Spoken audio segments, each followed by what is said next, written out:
This is about how these buildings are going to look and how these spaces are going to act and function for the staff and people within them. So, hi guys, welcome to our third knowledge share.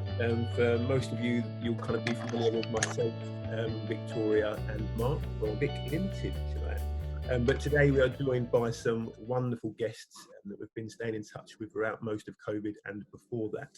So we have Kelvin Bromley, who is the Managing Director of Connect, design and manufacturer of some beautiful furniture.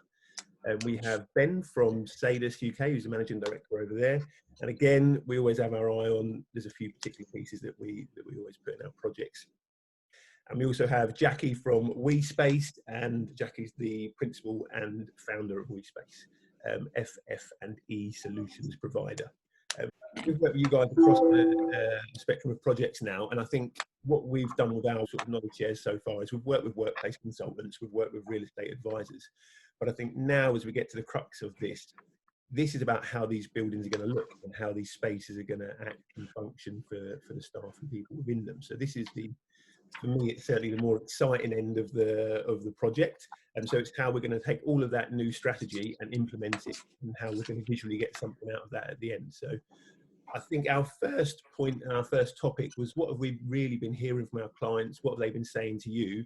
And what support have they been asking for during lockdown? A lot of clients have been wanting to reconfigure spaces when they've been in the office, because clearly a lot of people haven't been in the office, they've all been working from home. But we've been working with a lot of FM managers to understand what it is that people need when they come into an office. So one client wanted to take out more desks and putting more third spaces, the more collaboration space, so separate seating where people could go and work. One client has, out of 300 people, 15% were adamant they didn't want to work from home. So they needed to make the workplace safe. They called them green and red desks rather than the A and B team, which could have been quite contentious, obviously. And works on a system of some people would come in early in the morning and some people would come in later on in the afternoon, depending on their circumstances at home. So we've been supporting them with that. We've been giving them as many white papers as possible, following all the stuff that's out there that, you know, people like Gensler's have been doing.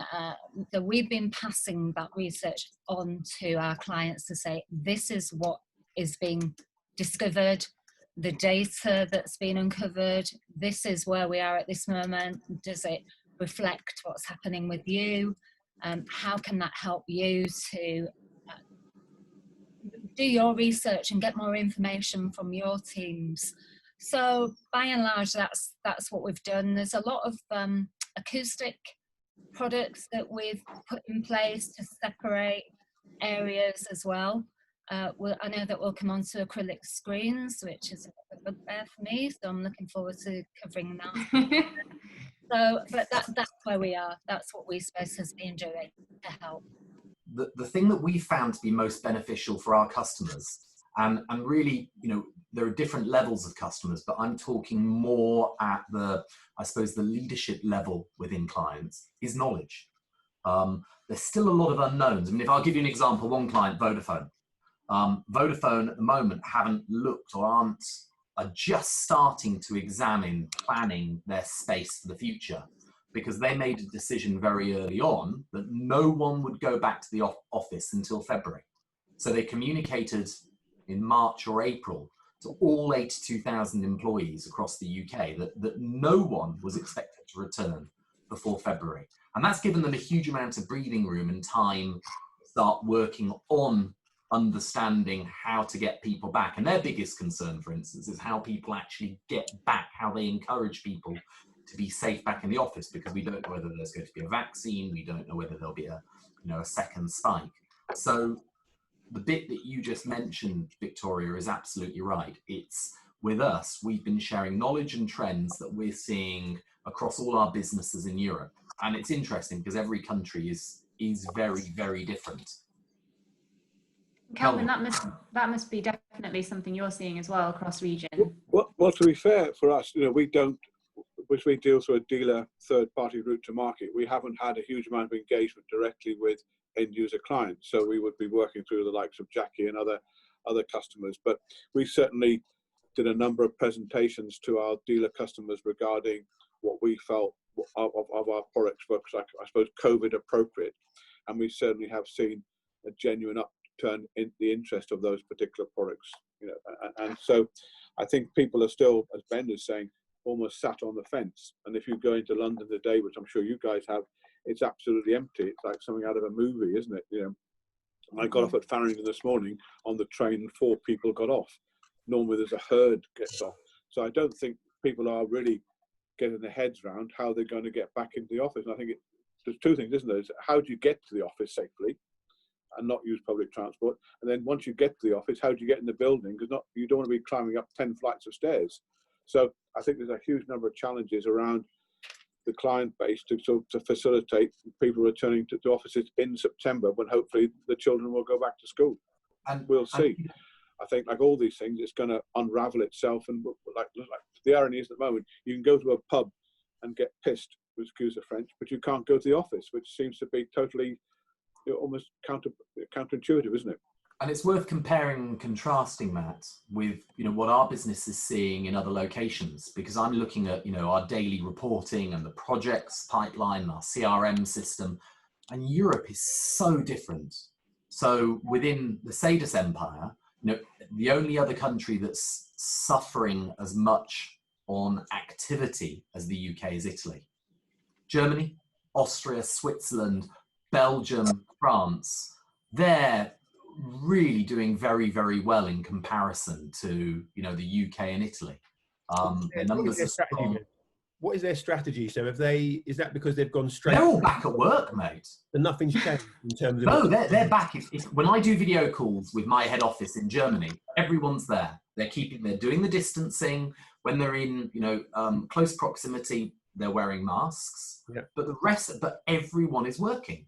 It's really, really strange. It's almost, it's, you know, we're behind the curve anyway, but it's almost there's an acceptance that for them it's safe to go back to work and be normal, and for us there's still this fear.